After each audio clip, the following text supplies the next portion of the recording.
We are asking the Sunday morning question. Come sit around the fire with me, grab your cocoa, your Hennessy, whatever you drink on Sunday morning. I'm not judging you. I'm just saying. Here's the Sunday morning question. It's on everybody's mind. Y'all are using your fingertips to do your talking, and it's all about LSU today. The Sunday morning question is, could this have been avoided? The Mulkinator, Angel Reece, Mama versus Mama, Flauget versus Angel. Could it have been avoided? That's what we're talking about today, y'all. So I know it's been a minute since I've been on camera with y'all. I missed y'all. Hope y'all are doing well. But we are talking about the dumpster fire that's happening over in Baton Rouge with one of our top 10 teams. Could this have been avoided? And I'm going to give you some pros and I'm going to give you some cons. I don't know. I don't have a dog in this fight. I don't have a tiger in this fight, but I do have an opinion as always. And I want to know your opinion on the LSU, what's turning into a big dumpster fire, a fiasco, and really kind of getting out of hand if you ask me. So let's take it piece by piece. Let's start with the fact that Angel Reece was benched. That's not a new phenomenon, y'all.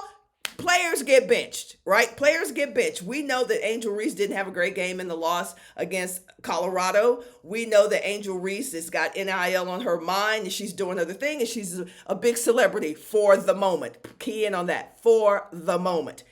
But right now, she's a 21, 22-year-old young lady enjoying her life, forgetting that the reason that she's getting some of the benefits that she's getting is because she's a basketball player, right? Let's call a thing a thing. You're getting some of these benefits because you are a basketball player. NIL doesn't exist for chefs. It doesn't exist for police officers. It's an athlete thing. So Angel Reece's first thought should be, let me extend my deepest condolences to my career, making sure that I am staying in the lane that I'm supposed to be in to keep these benefits going. This is why I am getting some of these benefits. She is a scholar athlete. She is a student athlete.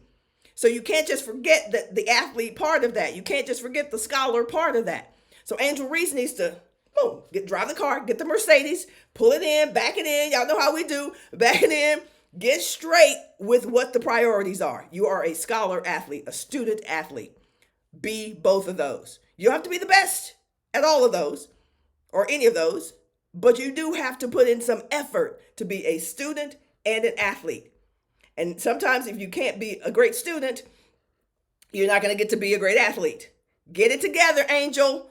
I don't care about what you're driving, who you're dating, how many deals you got. I need somebody to tell you, you are a student athlete. You are a scholar athlete. That's where it all starts. So number one, somebody in Angel's camp needs to remind her of that. And maybe they are, but that's something that Angel as a young woman has to say, you know what, let me block out all this noise and this nonsense and this madness. And let me remember what got me to this place. So number one, Angel, you are a scholar athlete. Get it together, baby girl. Be a scholar, be an athlete, be a scholar athlete, because one without the other does not work at the college level. Now, when you go play overseas, do your thing. If you get to the WNBA, do your thing. But right now, you are in an institution. You're in an educational institution. So you got to hit them books and you got to get in the gym. All right, number two, Kim Mulkey, at the end of the day, is a coach, mentor, educator to some degree. As a coach, she's an educator. She is in charge of a team. There are rules and regulations that team members and players have to abide by. Student athletes have to abide by certain guidelines. I don't know what they are for the Tigers of LSU. But I do know that I've watched and known Kim Mulkey for over 30 years. And I can tell you that one thing has been certain, at least from the outside, because let's face it, we're all looking at this movie from our televisions and our social media accounts. From the outside, what I've seen consistent about Kim Mulkey, other than these crazy jackets that we'll talk about in another video, is the fact that she has standards for behaviors for her players, okay? And those, I've never not seen her discipline a player, including Alexis Morris, discipline players, including Brittany Griner. Let's not go off on the Russia thing right now. That's a whole different video. But I've seen her as a coach say, hey, this is how we do things. And so if you can't do things like this, certain things have to happen. And what we know is that NIL has changed these players' minds and thoughts and mindsets. Not judging that, but things are different.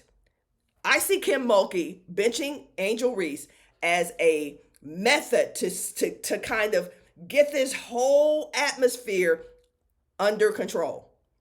Reel it in, Kim. So if Angel Reece is not doing what she needs to do, she is not going to be she has to do what everybody else has to do. She is not going to be absent from discipline. This is what I see Kim Mulkey doing. We don't know all the details, but I can tell you I've seen that move from almost every coach in America at some point over the last 30 years. You have to do it. You have to say, okay, time out. You're a student athlete. You're not doing what you need to do. You're not holding your end of the bargain. You did sign a contract to come to this institution and to do certain things. And when you don't do that, as a coach, as a leader of this organization, I have to make some decisions. So Kim is not only doing this for Angel Reece, and with Angel Reece, she's showing the rest of the folks, okay, your superstar is getting a little off track. And I got to reel this thing back in. Got to reel it in. There's that. Now, could Kim have done some things differently to make sure it didn't get to this point? Absolutely. I believe you have, as a coach, you have the opportunity and the obligation to lay down the rules and guidelines for everybody to understand. When these things happen, this is what's going to happen. Am I saying Kim didn't do that? I don't know. I'm not in that locker room. I can just tell you that sometimes one way to get things under control is to do it on the front end, is to make sure you've lined out all the expectations of what the team and what this organization, what the staff needs to do. And then we will deal with things on a case-by-case basis. But I guarantee you, every coach in America that's vying for a championship has said something in their own language. They've done something that says, listen, here are the rules, here are the guidelines, break these rules, here are the consequences and repercussions, and this is what we're going to have to do. So that's number two. Perhaps we aren't there. Perhaps Kim could have done something on the front end to let Angel and Flau'jae and everybody else on that team know, hey, listen, you get out of whack, you start getting off track, we're going to have to put you back on track. And part of that getting back on track is going to be you sitting on the bench. Number three, NIL, no surprise to any of us, changed the game. Here's what the NCAA, here's what college institutions could have done. And I was actually speaking on a couple of panels, the one at my alma mater called the Business Sports Summit, and then a couple of webinars and virtual events that I've done over the last month. And this is what I've been speaking about for the past 2 years about NIL. As an NIL expert, the one thing that I've told college administrators is that the year before NIL came out, you should have planned for NIL. You should have prepared staff, coaches, student athletes for NIL to the best of your ability. Nobody knew what it was going to be like once it hit, but you had some ideas. So prepare them for the heightened level of attention. Prepare them for the financial wherewithal the free fall that they're about to fall into. Prepare them for the attention that they're about to get. Prepare them for class with people knowing who they are. Prepare them for a different level of celebrity. You could have prepared these student athletes for that. Few schools did a good job, even adequate job, of preparing these student athletes for what was about to happen to them. You needed to do a dry run to the best of your ability. It's like doing anything at the next level. You don't know what it's going to take at the next level, but you can try to get ready for it. I didn't know what it was going to be like to go from high school in Dallas to Premier College at the University of Texas. I had some idea, but only getting here and doing it could tell me what it was actually going to be like, could prepare me. Nothing could truly prepare me, but I had to do the best that I could to get ready for that next level. And most institutions did not do a good job of getting student athletes ready for what was about to happen. It just hit, all of a sudden NIL was happening, and then it was they knew that it was coming years before it came.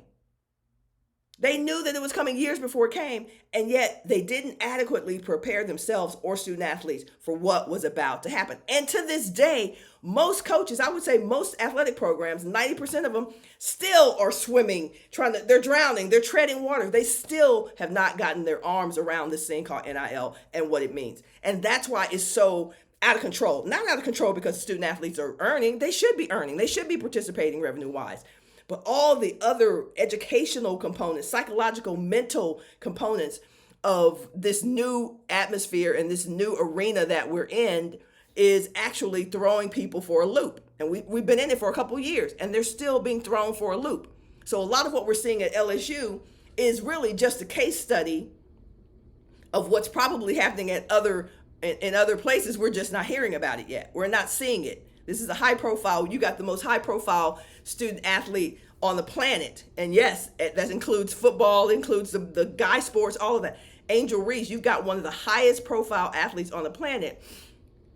Rumors floating around about her academics, rumors floating around about her attention and her focus. So yes, people are paying attention, but let's pay attention. Let's keep our eye on the ball and realize that this can be a case study in a good way. This could be the opportunity for other universities to go, oh, wait a minute, we got to take a look at this. We need to look at this. Let's prepare our student athletes. Let's not demonize our student athletes. Let's help them manage this whole situation better. Let's get some help as coaches and administrators. And then let's put some people around these players and these student athletes and help them do it better. So should Angel Reece be held accountable for her behavior? Absolutely. We're doing a recap. Absolutely. She needs to be held accountable for that. You're a scholar athlete. Number 2, Kim Mulkey. Also, same thing. This is an opportunity, and this is probably why Kim is using this as an example. Some people feel like, oh, she's making an example out of Angel. Well, you got to make examples out of people. It doesn't mean that it's unfair. I've been made an example out of. You've been made an example out of. I'm sure in your family, in your school, with your coaches, whatever. You have to sit down and make the case for what needs to be done going forward. And then number 3, institutions, coaches, athletic programs. You've got to get more proactive on this NIL environment. It is going to destroy lives in so many ways, destroy culture in so many ways, destroy the foundation of really what is good about college athletics, is that you've got amateurs, if you will, competing because they want to win championships. That's changed. That's a whole different video. That has changed. NIL, incentivizing players to play, throwing the money thing in there, has changed so much of our game. And we got to get our arms around this and start putting some better guidelines in place and more preparation mentally, psychologically, spiritually, financially to help our student athletes navigate this new environment much better. So what are your thoughts though? What could Angel have done differently? What could Kim have done differently? And what do you think institutions and the world of college athletics could have done differently to make this situation and this environment better? Put it in the comments. Looking forward to hearing your thoughts, and I will see you in the next video. Hey, don't forget, if you enjoy my content, if you enjoy what we get to talk about, got some fun stuff coming up, please like, subscribe, and share your videos, all right? Your videos meaning the ones that you like. You know what I mean. Like, subscribe, and share if you like it. If you want more of it, let me know. Take care.